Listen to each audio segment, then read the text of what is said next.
You're listening to Engage on Central Florida Public Media. I'm Sharon Stone. Today's order to close the U.S. Department of Education has Central Florida families fearing for vulnerable students in our community. The terrifying thing about it is the unknown. You will hear from that father of a special needs student about the uncertainty surrounding the future of programs and protections for families like his. In about an hour from now, President Trump is scheduled to sign an executive order to shut down the U.S. Department of Education. Governor Ron DeSantis is among the people expected to attend the ceremony. At this point, the White House has not detailed which functions of the Education Department are to be outright eliminated or reassigned to other agencies. It would take an act of Congress to dismantle it, but we've already seen changes and cuts leading up to today's order. The Trump administration cut the workforce by half, including staff at the U.S. Department of Education's Office for Civil Rights, that is charged with stopping discrimination against students based on race, origin, sex, age, and disability. The Education Department distributes billions of dollars to schools, oversees federal student loans, and regulates equity in education by enforcing laws like the Individuals with Disabilities Education Act and Section 504 that prohibits discrimination based on disability. Now on Engage, we're looking at the impact of the cuts on Central Florida students, families, and communities. Central Florida Public Media education reporter Danielle Pryor joins Engage now. Danielle, thank you for being here. Thank you for having me. So help me understand this. Let's start broad. How much of a child's education is funded by federal funding, and what does that cover? So you're going to make me talk about numbers from Yes. from the get-go. The federal government contributes about 8 to 13% of federal funding, Sharon, but that is different depending on the state. We use a lot of different formulas to figure that out. And so, for example, here in Florida, back in the 2022-2023 school year, if you can remember back that far, the state got about 17% from the federal government, but about 50% from local sources and the rest from the state itself, just to give you a sense. So it's a good chunk. In Florida, at least, the last collection of that data was about 17% came from the feds. Okay, given that it is a good chunk, can we educate and graduate a child with special needs without that funding? So remember that the funding for kids with disabilities, students with disabilities, is not being cut. What has been cut is that there's been layoffs. So there's been cuts of personnel, specifically in the Office of Civil Rights, which actually helps parents make sure that their child's right to a public school education is being honored, even if they have a disability. And that office lost 240 attorneys last week alone. So their whole job was to investigate school districts and schools who weren't following the law. A few weeks ago, I was out in Seminole County. I spoke with Cindy Backlaslaw, and she was actually working with the U.S. Department of Education to investigate the Seminole County schools, the district her son goes to school at, because she said he wasn't able to use his communication device. This is mostly a nonverbal kid. Without that communication device, it was really like he couldn't communicate. He wasn't learning. It was like daycare. So the Office of Civil Rights is supposed to help people like Cindy and really supposed to bring about justice for her family and other families like her, but now they're very understaffed. So that way they can go out when they're graduated and have independent living, a job, and future employment. And these cuts are going to slow down investigations for her family. They might even stop some of the investigations completely. Also, the Trump administration fired other attorneys whose job it was to help schools understand the law as it relates to these kids with disabilities, how they can and can't use the funding. So that will slow things down. So Danielle, what is an IEP? What is a 504 plan? Who gets them? Yeah. So as a former teacher, we always talk about the alphabet soup that we use as teachers, all the acronyms. And so the IEP is an individualized education program, and it's required by law under another big word that we use a lot in education, the Individuals with Disabilities Education Act. And basically what that IEP does is it's a document that tells schools exactly how supports and services are going to be given to kids with disabilities throughout the year. Who's going to teach them? What are their learning goals? Where are they going to be educated? Is it in a general education classroom? Is it in a separate classroom? That sort of thing. So the IEP is this really important document. It's a legal document that schools basically have to follow. And in some schools, they use 504 plans. These are generally used for kids who don't qualify for special education under federal criteria, but still have a pretty significant physical or mental impairment where they need something called accommodations, right, or modifications throughout the day. And so these 504 plans, again, guarantee that they'll have the supports and the help that they need to be really successful in school. I want to be clear that, the federal layoffs that we've seen are not going to impact. Kids are still going to get 504 plans. They're still going to get IEPs unless there's a change in the law, which there could be. But right now, the law stands. And so the cuts to the department simply mean that there are fewer attorneys, fewer staff who can actually help parents fight for their kids' rights and make sure that the plans are carried out according to the law. I spoke with Andrew Spar with the Florida Education Association. He's their director, and he's just concerned with what he's seeing with these layoffs. He had an IEP for himself throughout school. He has dyslexia. And so that IEP plan, he said, is really what has made him successful in life. As someone who's dyslexic myself, I had an individual education plan that helped me be successful in school and in life. That individualized education plan, IEP, is governed by federal law. And it is the U.S. Department of Education that is responsible for executing that law. And we have literally millions of students across this nation, hundreds of thousands of students in Florida are on an IEP. And so, before these federal protections, Sharon, just to give you a little bit of history, students with disabilities often were denied access to education completely. So if you think back to like the 50s, the 60s, the 70s, these kids were kept in separate schools even in some cases. So people are concerned with the changes that they're seeing. And Andrew Spar also said he's concerned with how these layoffs are going to affect kids in low socioeconomic areas as well. Let me follow up on that. Could these layoffs, could these cuts at the Department of Education impact training and continuing education for the teachers in these classrooms? We've already seen some grants are already cut for teacher training as it is. And that will especially hurt kids with disabilities and kids in Title I schools. Those are schools that usually have a big part of their student population that are on free and reduced lunch. So these are kids that come from low socioeconomic areas, and those schools get some extra funding. But without this training, we already have a shortage of teachers, right? And so teachers won't be able to get the training they need to become a special ed teacher and make sure these kids get the supports and services that they need. They won't have the training to work in a Title I school and kind of do what needs to be done for these kids to make sure that they have the best opportunities possible following, going to a K-12 public school. Could these cuts at the Department of Education, the U.S. Department of Education, could this have an impact on the staffing at a local level? I'm talking about, could this be impacting class size? How would it affect those individual resources? Yeah, so what we've seen is that there's already a nationwide shortage when it comes to teachers. There's already a shortage here in Florida, although it's improving a little bit. There's still a pretty big shortage. And our number one area for teacher shortage is special education. So if you take away the training, right, there's just going to be fewer people to fill more and more vacancies, which means that class sizes are going to grow. The people that are still teaching and still in the classroom are going to have more demands put on them throughout the day and more kids in their classroom because there's just going to be fewer people. So again, we do expect to see class sizes get bigger, and certified teachers, there will be fewer of them.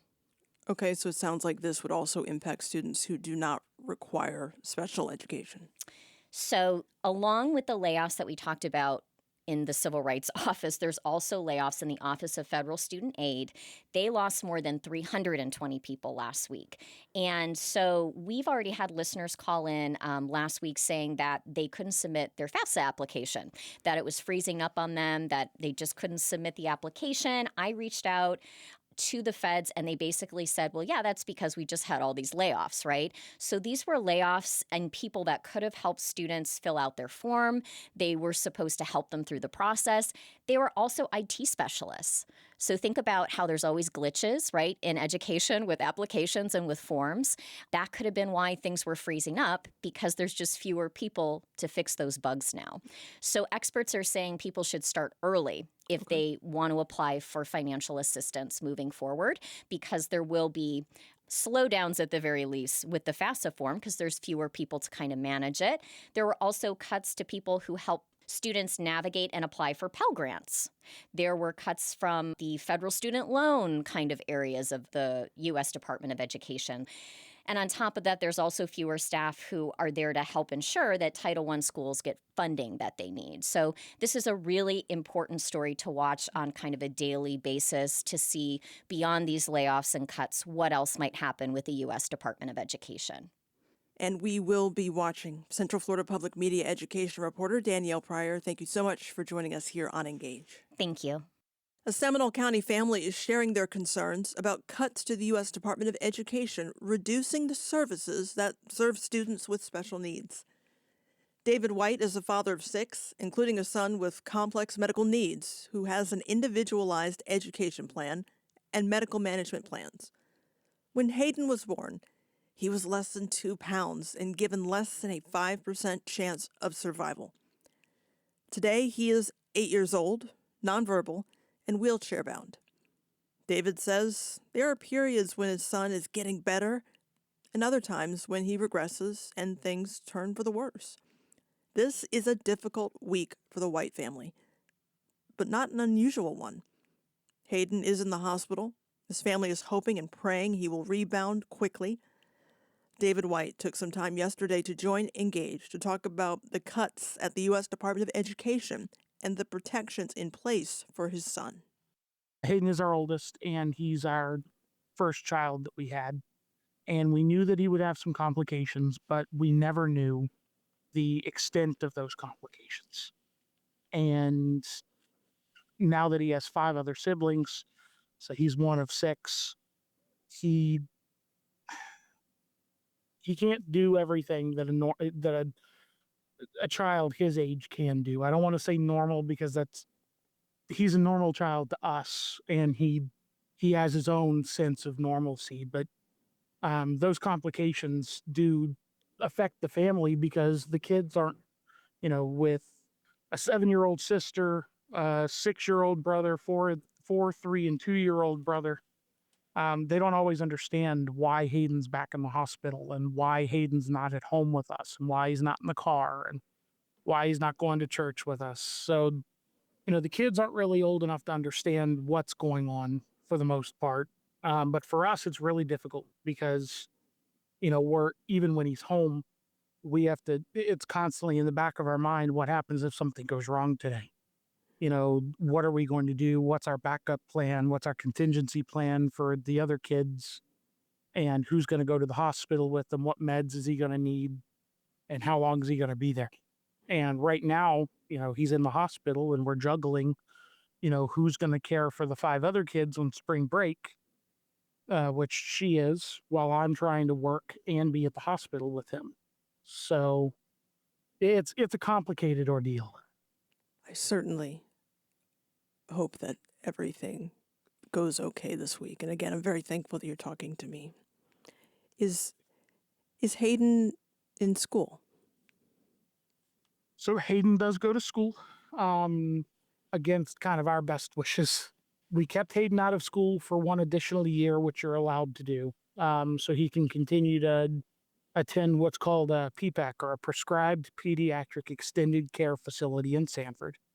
It's actually right across the street from the elementary school that he goes to. And Seminole County Schools has put him in a classroom that they call a self-contained medical setting classroom. To us, it's not really a medical setting. I will admit that it's a self-contained classroom, but it's not a medical setting in our opinion. What are his educational needs? What resources are in place? So right now, there is a special education teacher in the classroom one paraprofessional. The school had, after multiple fights with the district, placed a licensed practical nurse and LPN in the classroom to care for all of the medically needy children in that classroom. I mean, as of right now, Hayden also has a one-to-one nurse with him, an LPN as well, to care for him during the day. When you think about the cuts to the U.S. Department of Education, how does it make you feel as a father? Well, that's a complicated question to answer.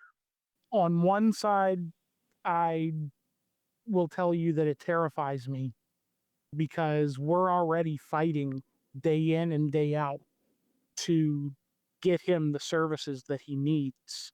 And the districts are always saying that they don't have enough funding to provide the services that other children need. But on the other side, I also know that districts don't always spend their money wisely.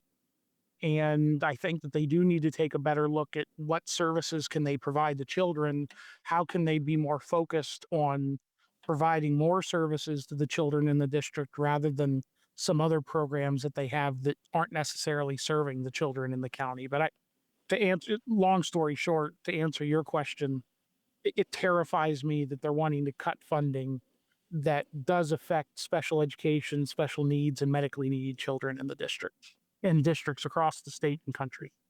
What protections are in place for Hayden on a federal level?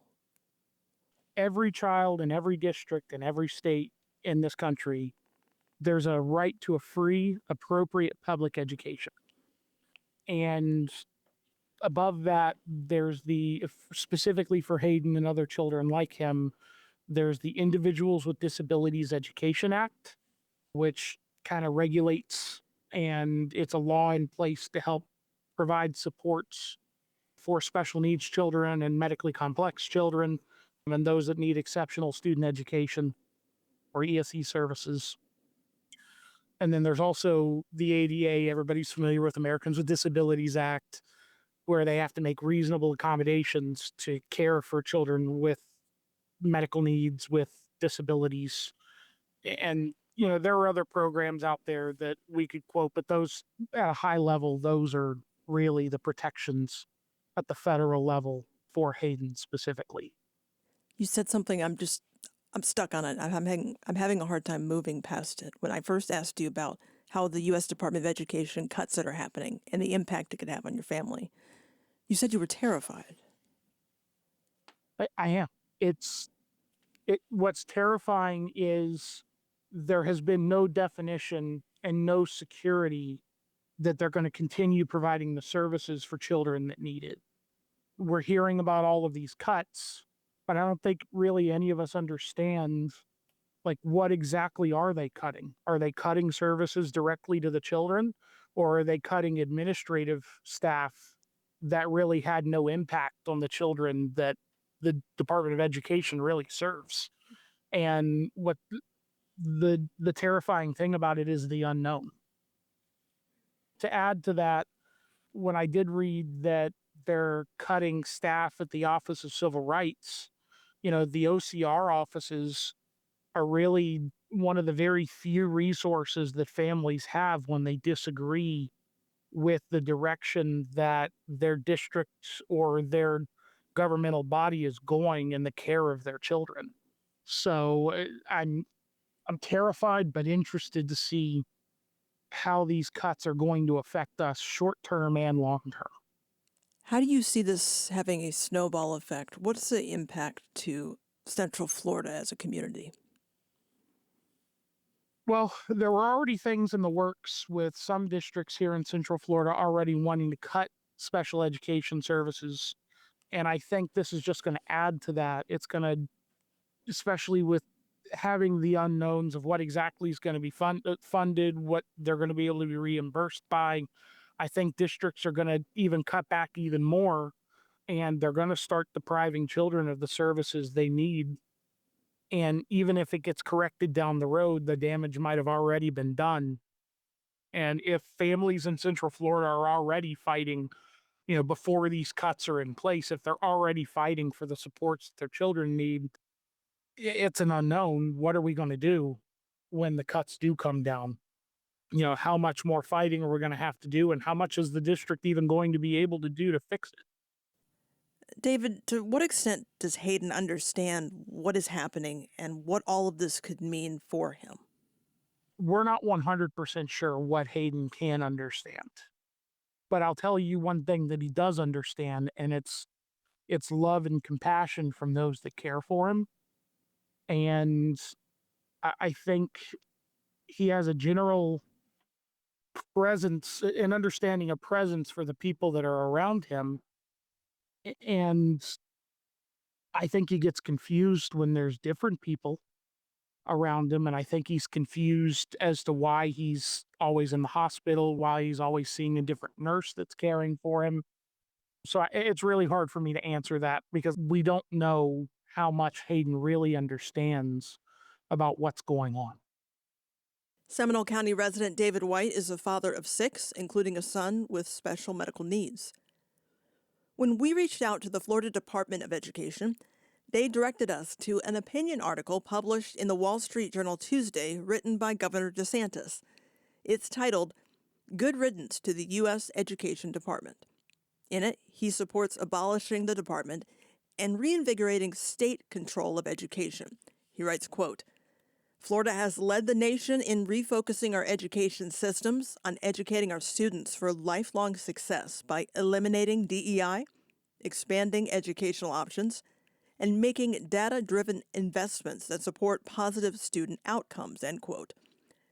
In the op-ed, the governor questions the return on the investment into the thousands of U.S. Department of Education employees and the multi-billion-dollar budget, saying students never see the bulk of spending in their classrooms, writing, quote, "It gets tied up in a web of ideologically driven bureaucratic red tape," end quote.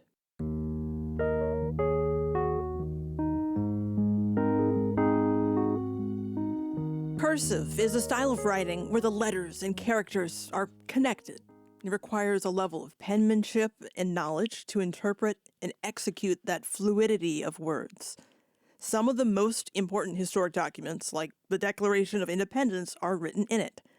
Not everyone knows how to read or write cursive, though.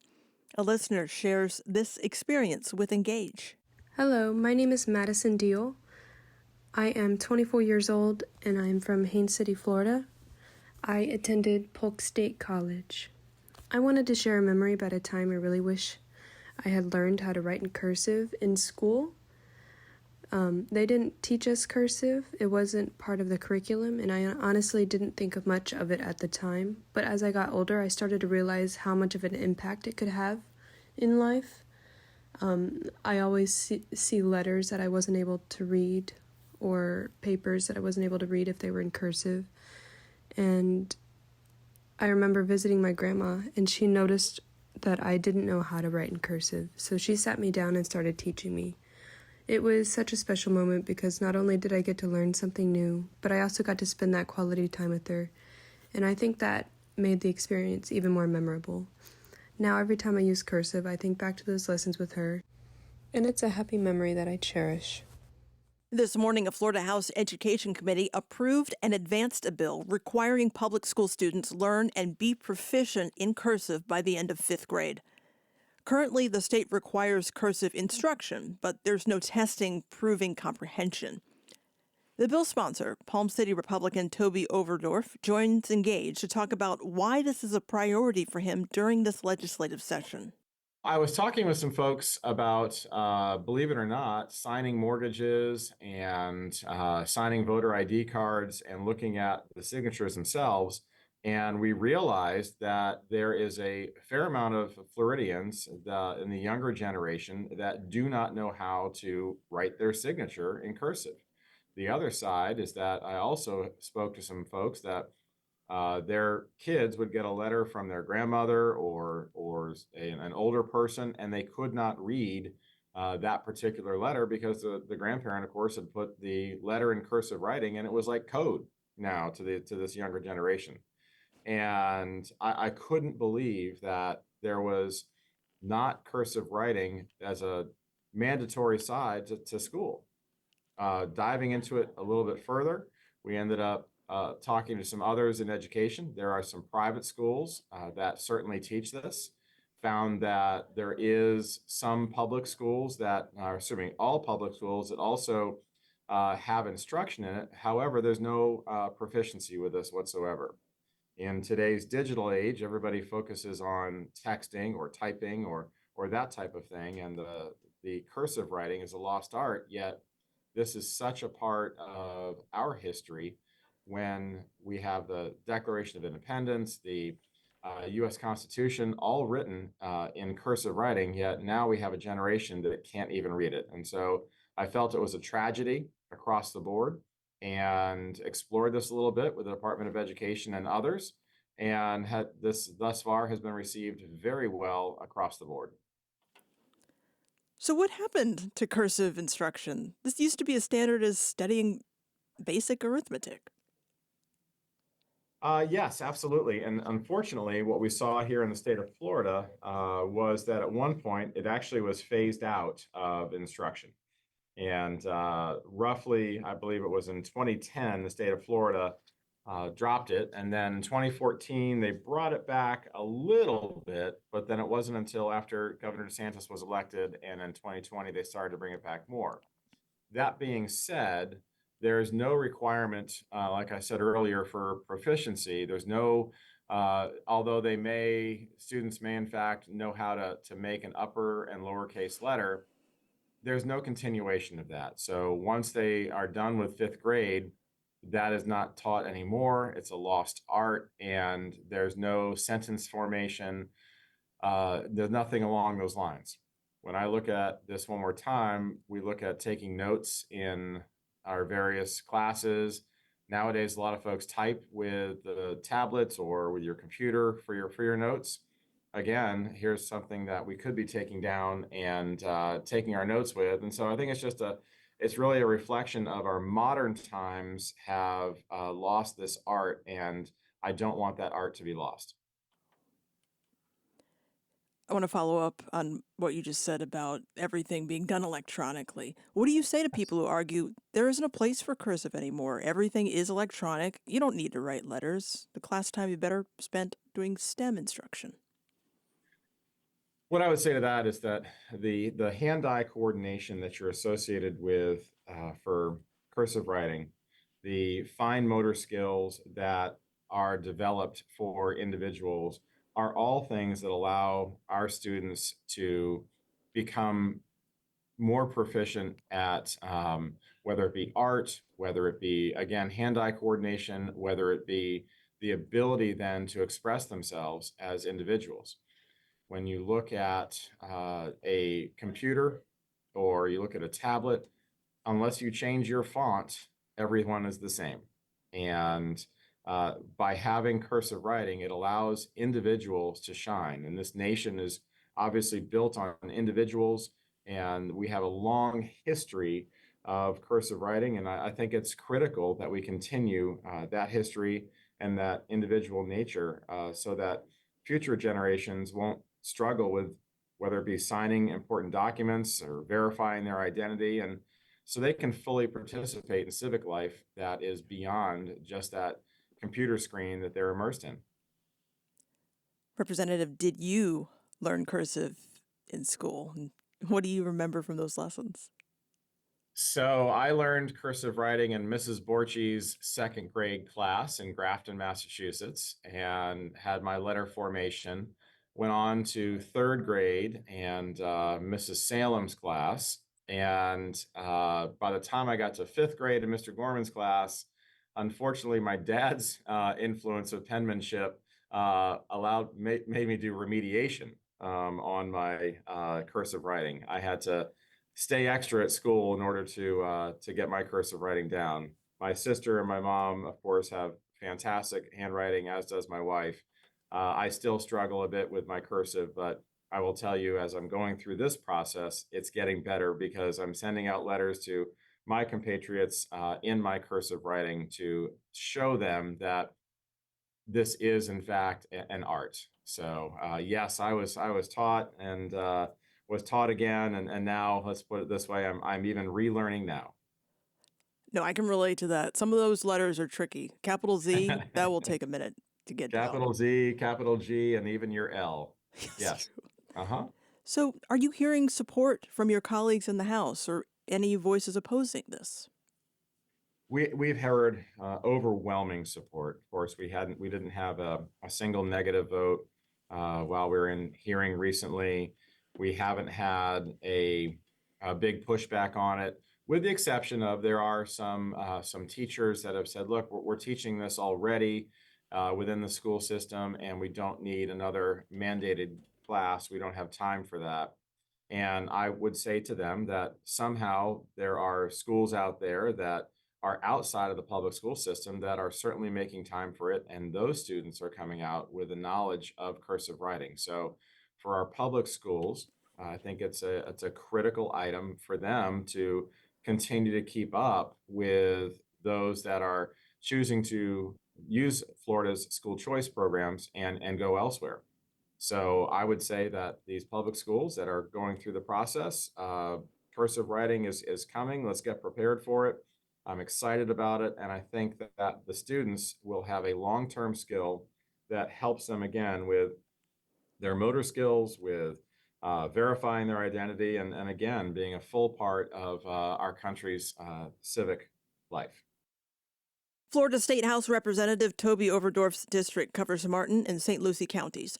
He filed the bill requiring instruction and testing of comprehension in cursive writing. As lawmakers debate, we wanted to learn about how lessons in cursive impact student development. Enrique Puig, director of the Morgridge International Reading Center at UCF, joined Engage to talk about the developmental benefits of learning cursive. He also has experience teaching in K-12 classrooms and literary coaching. Puig began our conversation by explaining why cursive instruction stimulates brain development. Actual physical handwriting, whether it's print or cursive, forces you to use both sides of your brain. So it brings in the right hemisphere and the left hemisphere. And more up-to-date brain research also says there's no such thing really as a right brain person or a left brain person, because you use both sides simultaneously to process information. So they just kind of bounce back and forth. But now we're adding the actual physical movement of handwriting. That's another source of input to bring in both sides of the brain to work together better. And by the way, that's my current understanding. When we're looking at typeface or computer print, do you think there's something just like cold and impersonal about that versus the handwriting that requires, an infusion of personality, individuality? My biased statement now on this one would be yes, because I still get thrills, and so do anybody, when you get a handwritten note, a thank you note from somebody versus a text. A text is more efficient, obviously, but there's also that human factor that I think. I mean, how many of us will find a letter? I still find old letters from my parents. There's a human connection there that lacks in a computer email. And so it's almost like people's DNA are on paper when it's handwritten. And without getting political on this conversation, there's also an issue of who is learning. You were talking about cursive handwriting in particular. It's like, who is learning cursive handwriting? Is it children from low socioeconomic status families, or is it your middle class and upper middle class, and why? Now, it's very interesting because you go to certain areas, or certain schools that are located in certain zip codes, and you will not see cursive handwriting taught. But yet you'll go into other schools that are located in a more affluent zip code, and you will more than likely see cursive handwriting being taught. So is one better than the other? I don't know. But like you pointed out, the research is pretty clear that it improves reading. Physical handwriting improves reading. Now, it's also not very specific that says it has to be print or cursive. Now, ironically, the most effective writing tool is, I mean, you're talking about physically handwriting, is a combination of cursive and print. Really? Can you tell me more about that? Well, you think about it. Children in kindergarten, first and second grade learn how to print. And print is basically just made with lines and circles. But then when they get to third grade, they start learning how to connect those letters and form those letters in a more cursive manner. And so eventually, once they've gotten the cursive to please the curriculum content, and they know the print, then they start establishing their own kind of sort of cursive print, which speeds up their processing for recording information. And even myself, if I look at some of my notes, I keep a journal. If you look in my journal, there's a combination of print and cursive letters within one word, only because it's easier, especially when it comes to capital letters in cursive. It's easier to make a capital letter in print than it is in cursive. So I make a capital letter in print, and then the rest of the word might be in cursive. And I will confess, sometimes illegible. Do you recall learning cursive? Oh my God, yes. I can even tell you the school where I was in where I learned it. Okay. With no air conditioning. But it was again, probably third grade. I think that's like the traditional grade for learning. And it really probably has more to do with the physical development of our hands. Those little chubby fingers aren't designed to write cursive quickly.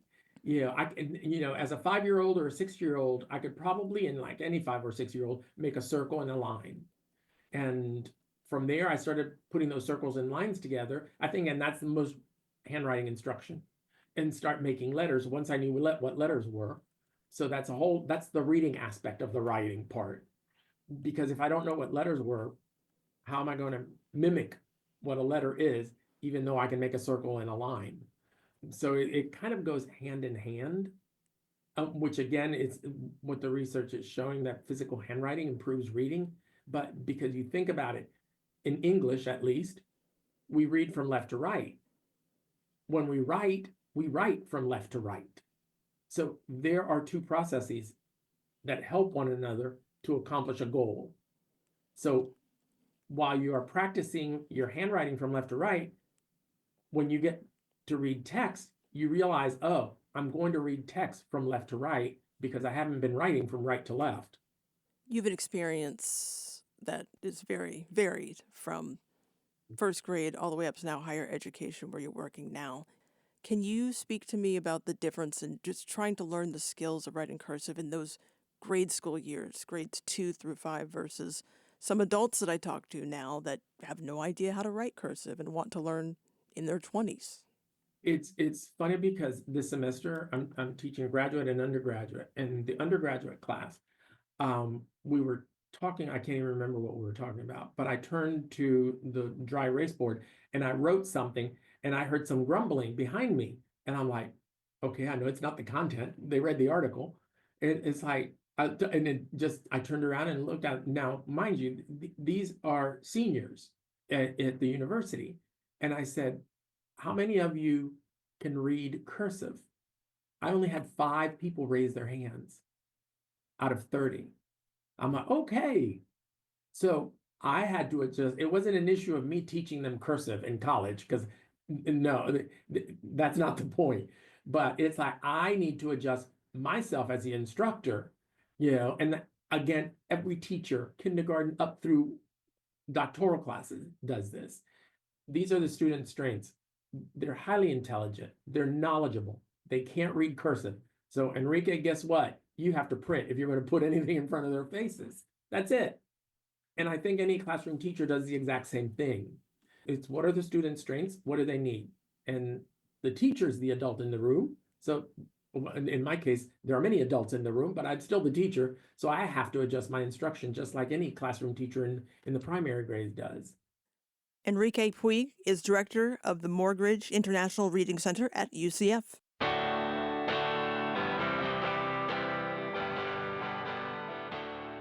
The Rollins Museum of Art is offering insight into the way children construct and communicate their understanding of the world through a unique exhibit that is on display now. It's called Symbolic Languages, and it was actually curated by kids. It's part of a study on the artistic preferences of children and how they evaluate and interpret works of art. Researchers were able to use technology to track the eyes of the young observers. David Madison is the Associate Curator of Education for the Rollins Museum of Art.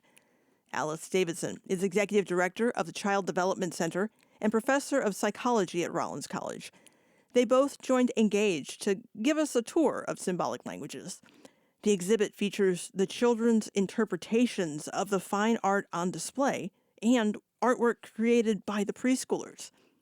Alice Davidson begins our conversation discussing the young participants' involvement in the study.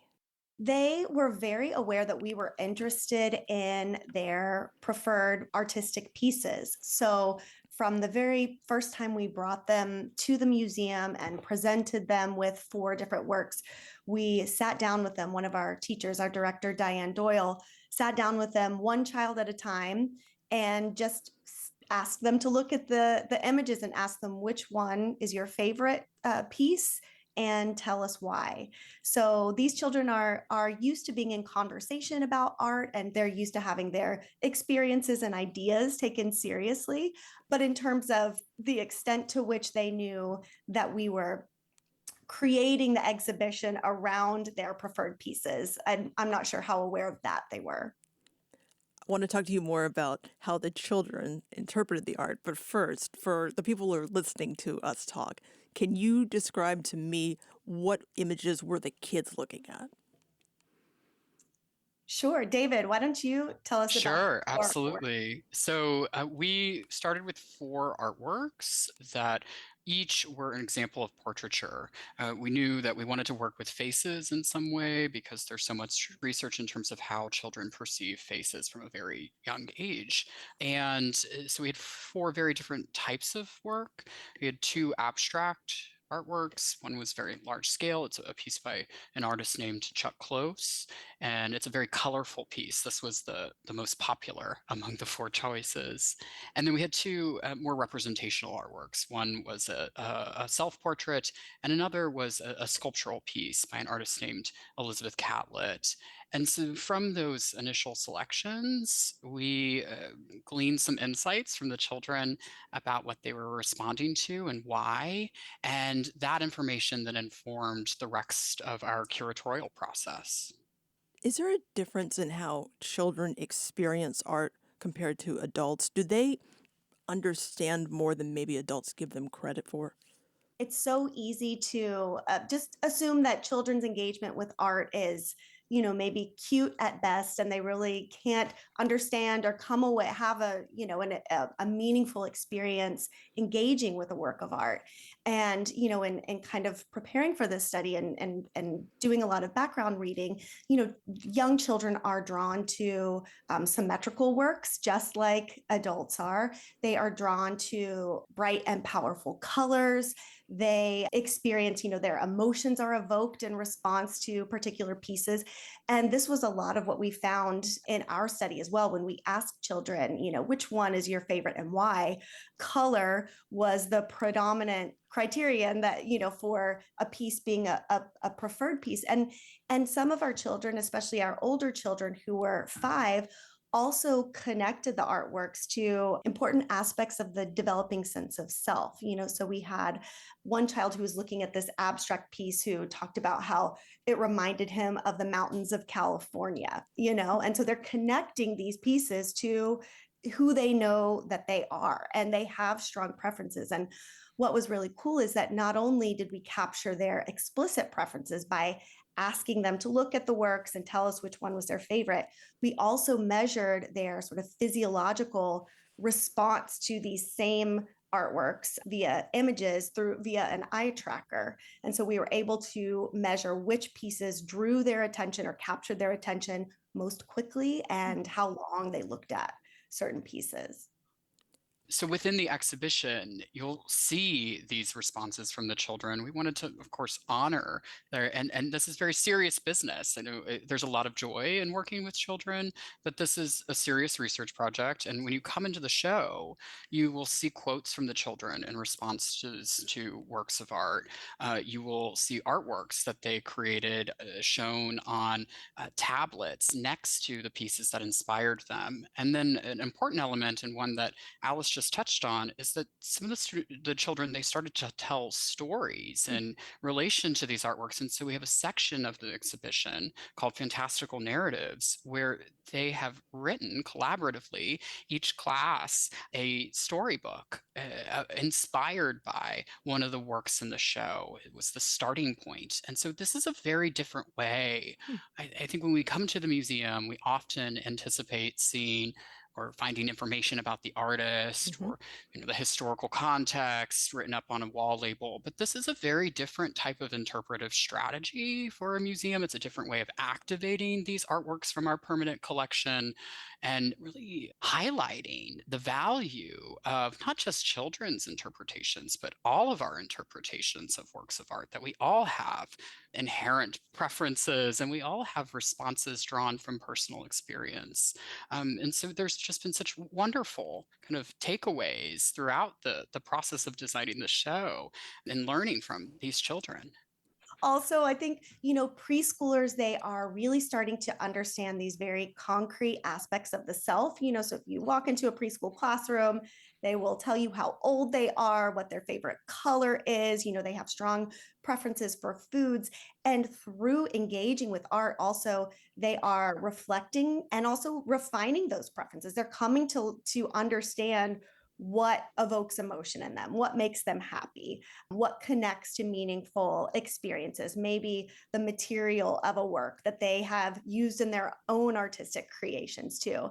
And, I think a really important part of this also is that the involving the children, it didn't just stop in selecting these works for the exhibition, and also involving them in contributing to the exhibition with the storybooks and some of the other art that's displayed in the exhibition. It's also really informed our curriculum at our Child Development and Student Research Center. So we are inspired by what the children are taking away from the art. So maybe if one artwork deals with shadows, then maybe we'll do some interesting work with shadows. Tell me about what you were hoping to learn from the research study when you went into this. To take further sort of what we were already doing, and I think bring it to our Rollins community, but also to the local Central Florida community, to show, hey, young children are competent and capable of so much more than we give them credit for. And through art and through engaging in art, they can really reflect their understanding of the world.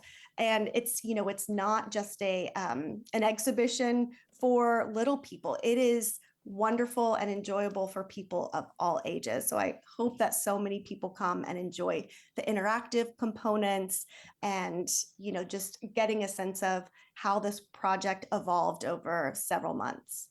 And if I can just add to that, for me, as a museum educator, I think a lot about how we create those welcoming spaces, how we do invite children in, make it feel inclusive, but for all visitors as well. How are we creating places that are galleries and experiences that are accessible, that are engaging for all ages? And often when we were working on this project, I couldn't help but think about my earliest experiences of museums. And I have two very vivid memories of a trip when I was 7 years old, going to two different institutions with my father, and Washington, D.C., the National Air and Space Museum to start, and walking into that museum and looking up at the Bell X-1, the orange plane suspended in their atrium gallery, and my dad leaning in and telling me, that's the plane that broke the sound barrier. That's the reason we can go to space. And I had absolutely no idea at 7 years old what the sound barrier was,